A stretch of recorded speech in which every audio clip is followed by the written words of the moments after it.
The first civilizations in Nepal, which flourished around the 6th century BC, were confined to the fertile Kathmandu Valley where the present-day capital of the same name is located. It was in this region that Prince Siddhartha Gautama was born c. 563 BC. Gautama achieved enlightenment as Buddha and spawned Buddhism. Nepali rulers' early patronage of Buddhism largely gave way to Hinduism, reflecting the increased influence of India around the 12th century. Though the successive dynasties of the Gopalas, the Kiratas, and the Likshivas expanded their rule, it was not until the reign of the Malla kings from 1200–1769 that Nepal assumed the approximate dimensions of the modern state. The Kingdom of Nepal was unified in 1768 by King Prithvinarayan Shah, who had fled India following the Mughal conquests of the subcontinent. Under Shah and his successors, Nepal's borders expanded as far west as Kashmir and as far east as Sikkim, now part of India. A commercial treaty was signed with Britain in 1792 and again in 1816 after more than a year of hostilities with the British East India Company.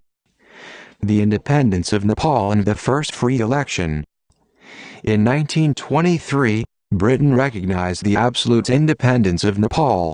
Between 1846 and 1951, the country was ruled by the Rana family, which always held the office of Prime Minister. In 1951, however, the king took over all power and proclaimed a constitutional monarchy.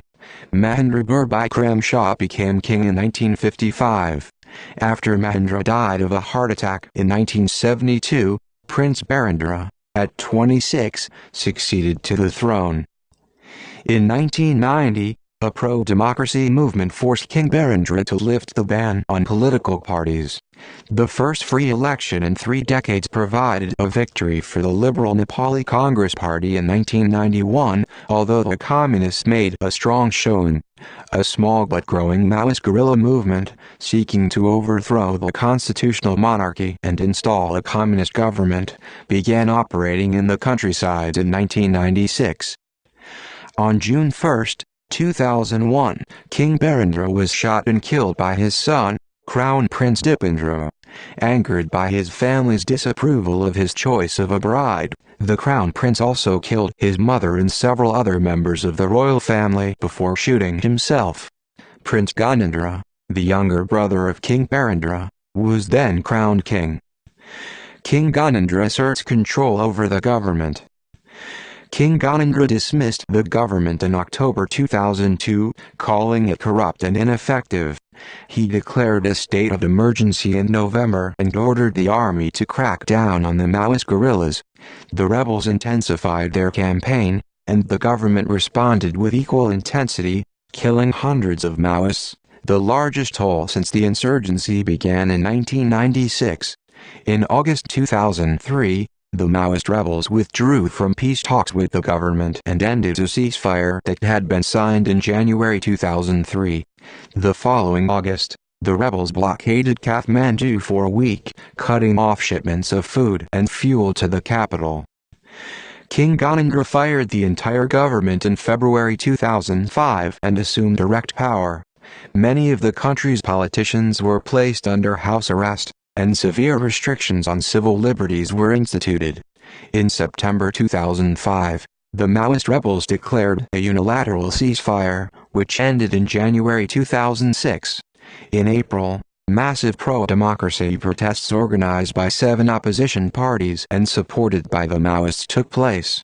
They rejected King Gyanendra's offer to hand over executive power to a prime minister, saying he failed to address their main demands: the restoration of parliament and a referendum to redraft the constitution. Days later, as pressure mounted and the protests intensified, King Gyanendra agreed to reinstate parliament. The new parliament quickly moved to diminish the king's powers and selected Girija Prasad Koirala as prime minister. In May, it voted unanimously to declare Nepal a secular nation and strip the king of his authority over the military.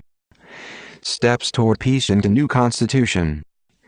The Maoist rebels and the government signed a landmark peace agreement in November 2006. ending the guerrillas' 10-year insurgency that claimed some 12,000 lives. In March 2007, the Maoists achieved another milestone when they joined the interim government. Just months later, in September 2007, however, the Maoists quit the interim government, claiming that not enough progress had been made in abolishing the monarchy and forming a republic. They agreed to rejoin the interim government in December, when Parliament voted to abolish the monarchy and become a federal democratic republic. In April 2008, millions of voters turned out to elect a 601-seat Constituent Assembly that will write a new constitution. The Maoist rebels, who recently signed a peace agreement with the government that ended the guerrillas' 10-year insurgency, won 120 out of 240 directly elected seats. In May, the assembly voted to dissolve the 239-year-old monarchy, thus completing the transition to a republic. King Mahendra vacated Narayanahiti Palace in June and began life as a commoner. Prime Minister Girija Prasad Koirala resigned in June, after 2 years in office. In July, the Maoists said they would not participate in the government when their candidate for president, Ram Raja Prasad Singh, was defeated. Other parties in the Constituent Assembly united to elect Ram Varun Yadav as the country's first president. The move seemed to jeopardize the peace process. A Maoist was elected prime minister in August, however. The Constituent Assembly voted 464 to 113 in favor of Maoist leader Pushpa Kamal Dahal, known as Prachanda, over Sher Bahadur Tasiroba, a member of the Nepali Congress party who served as prime minister 3 times. In a compromise, the Maoists said they would not hold posts in the party's armed faction and would return private property it seized from opponents. In May of 2009, the fragile compromise government fell apart when Pushpa Kamal Dahal, the country's Maoist prime minister, resigned and the Maoists quit the government. Dahal's resignation came after Nepal's president, Ram Varun Yadav, reinstated fired General Rukman Gadwal. Gadwal had been fired for refusing to work with the Maoists. His reinstatement came partially as a result of outside pressure from India. Dahal said he would not rejoin the government unless General Gadwal was permanently removed. On May 23, 2009, Madhav Kumar Nepal became the new prime minister, with the backing of 21 of the 24 political parties in Nepal's National Assembly. Just over a year later, in June 2010, Prime Minister Nepal reached a deal with the Maoists in which he agreed to resign, and in exchange the Maoists extended both the term of parliament and the deadline to complete the draft constitution until May 2011. The agreement averted a political crisis. Parliament elected a prime minister after 17 attempts in February 2011. Jalanath Khanal secured 368 of 601 votes, against 122 for Ramchandra Pudel and 67 for Vijayakumar Gakshilar. Khanal, the chairman of the Communist Party of Nepal, Unified Marxist-Leninist, was sworn in on February 6. The election ended a stalemate that had paralyzed the country for months, with political parties competing for control of the government. Khanal asked rival parties to support his administration and work together toward finishing the new constitution. A constitution crisis and the historic 2011 census. On May 29, 2011, a last-minute deal was reached by Nepal's political parties to extend the new constitution deadline. The 3-month extension avoided what analysts were calling a political crisis. For over a year, the Constituent Assembly, a special legislative body, had been trying to agree on a constitution and finalize a peace agreement that ended the Maoist insurgency. During the 3-month extension, the rival parties within the Constituent Assembly agreed to draft a new constitution and address questions about the 19,000 former Maoists who are currently living in camps throughout the country. In the fall of 2011, the first census results since Nepal's civil war and the fall of its Hindu monarchy will be released. It is also the first census by any country in the world to include an option for people who identify as third gender, people who do not have a fixed gender identity or sexual orientation. The inclusion is another step in embracing equal rights for lesbian, gay, bisexual, transgender, and intersex (LGBTI) people. In 2007, Sunil Babu Panta won a case in the Supreme Court that forced the government to guarantee equal rights to all sexual and gender minorities. In 2008, Panta became the first openly gay lawmaker elected to Parliament. Since then, the Supreme Court has also approved same-sex marriage, and Nepal now issues third-gender national ID cards. Even though some logistical problems and fear among some third genders will make the census data inaccurate at best, the inclusion sends a message about the government's commitment on the issue and stands as a lesson to be learned by other nations. No agreement reached on new constitution.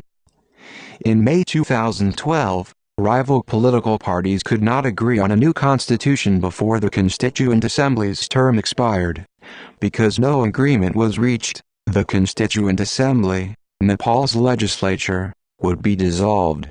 Prime Minister Babu Bhattarai announced that he would hold elections in November 2012 for a new legislature. In his announcement, Bhattarai said, "Political consensus is still needed to move ahead. Let us learn from mistakes and move ahead." First elected to a two-year term in 2008, the Constituent Assembly was given multiple extensions after failing to agree on a new constitution. In 2012, the Supreme Court ruled against another extension. Politicians still struggling to agree on a new government in late 2012. In November 2012, President Yadav set a November 29 deadline for Nepal's politicians to reach an agreement for a new government. The process started back in 2008 with the election of a Constituent Assembly. However, since then, the Assembly has not agreed on a constitution or how and when to hold more elections. Many deadlines have passed and the only thing they've agreed on was to name Maoist Babu Bhattarai as Prime Minister and to select a cabinet. Yadavi's November 29 deadline passed without any progress, so he extended it again for another week. Rajendra Dahal, a spokesman for the president, said, "The political parties said they were very much committed to having some conclusion or output with this next week." But Dahal also said that reaching an agreement on a new government was something that could take weeks or months. The number of political groups is one of the factors that has kept Nepal's politicians in disagreement. The country has more than 35 major political groups. Interim government formed to end political deadlock. In early 2013, Nepal's political parties agreed on an interim government to hold elections. Chief Justice Kilraj Regmi was appointed Prime Minister to lead the interim government. He assumed the position on March 14, 2013. The interim government was formed to hold Constituent Assembly elections in an effort to put an end to months of political deadlock. The elections were planned to be held by June 21, 2013, but were delayed further by the Election Commission. The Election Commission blamed the latest delay on a constitution that had no legal provisions for holding an election. The Constituent Assembly election was finally held on November 19, 2013. Voter turnout was 78.34%, beating the previous record of 68.15% during the 1991 general elections. In the election, the Nepali Congress came in first, winning 105 of the 240 seats. The Nepali Congress, the country's oldest political party, has close ties to India. The usually dominant Unified Communist Party of Nepal, Maoist, won only 26 seats. Following the election, the Unified Communist Party said the elections were fraudulent, but independent election observers, including former U.S. President Jimmy Carter, dismissed those claims. On February 10, 2014, Sushil Koirala was elected as Nepal's fifth prime minister with a decisive 405-148 vote. president of the Nepali Congress Party, Koirala was sworn in the following day. Deadly avalanche hits Mount Everest and sparks protests. At least 16 Sherpa guides died in an avalanche on Mount Everest on April 18, 2014. It was the deadliest avalanche ever recorded on Mount Everest. The Sherpa guides were fixing ropes for climbers at an elevation of 19,000 feet when the avalanche hit. After the incident, dozens of Sherpa guides walked off the job in protest over the Nepalese government's response to the tragedy. The government pledged a relief sum of around $400 to the families of the guides who died in the avalanche. The Sherpa guides were angered by the relief sum, called it an insult, and returned to their homes. 2 expeditions were cancelled and 31 expeditions have been put on hold since the Sherpa guides walked out. Earthquake kills thousands, destroys several historic landmarks. A magnitude 7.8 earthquake struck central Nepal, near the capital, Kathmandu, on April 25, 2015, killing more than 8,000 people, injuring about 17,000, and damaging or destroying thousands of structures, including the treasured Darahara Tower and the temple complex Bhaktapur Durbar Square. It caused avalanches on Mount Everest, which killed at least 17 people.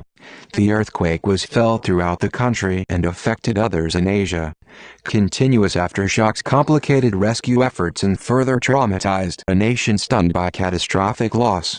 Nepal's rugged, mountainous terrain made the search for survivors and attempts to deliver food and medical supplies to affected areas perilous endeavors. Seismologists have predicted an earthquake would hit Nepal, but the country was ill-prepared for a disaster of this scale.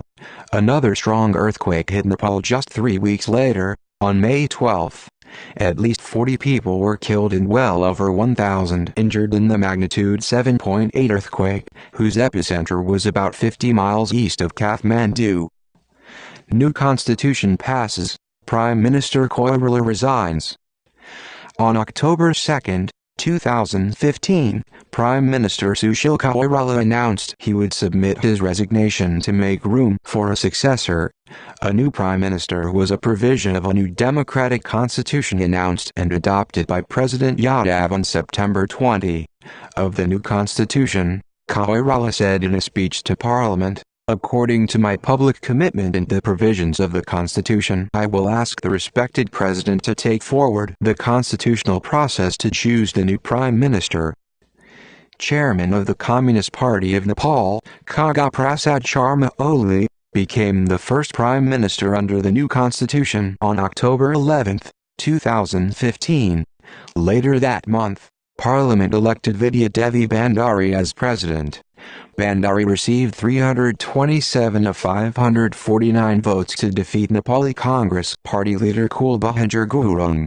The first woman president, Bhandari previously served as the Minister of Defense and as Vice Chairwoman of the Communist Party of Nepal.